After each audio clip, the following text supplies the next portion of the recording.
عدلیہ میں بہت خامیاں رہی ہوں گی۔ بعض چیف جسٹس صاحبان نے اپنے اختیار سے تجاوز بھی کیا، جیسے افتخار چودھری، ثاقب نثار وغیرہ۔ جسٹس عطا بندیال سے بھی بعض لوگوں کو شکایات ہوں گی۔ قاضی فائز عیسیٰ نے بھی بعض تباہ کن فیصلے کیے۔ انتخابی نشان چھیننے سے لے کر 26ویں ترمیم کو یقینی بنانے کے لیے فلور کراسنگ پر عائد سخت پابندی، انتہائی سرحد سے ہٹانا وغیرہ وغیرہ۔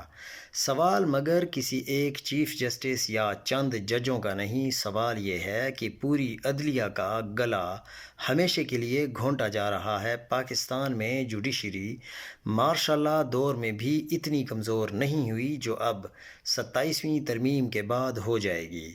سوال ججوں کا نہیں، سوال پوری عدلیہ اور آنے والے زمانے کا ہے۔ تو پھر آخر خود کو جمہوری سیاسی کہلوانے والی جماعتیں ایسا کیوں کر رہی ہیں؟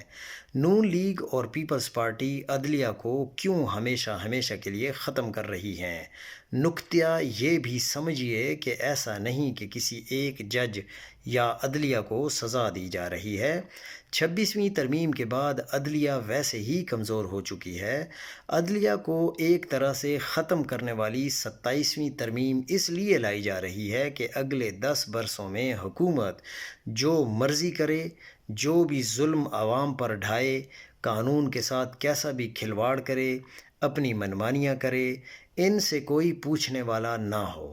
معمولی سا بھی چانس نہ رہے کہ عدالت میں کوئی جا سکے اور کوئی عدالت حکومت کو کسی غلط کام سے روک سکے۔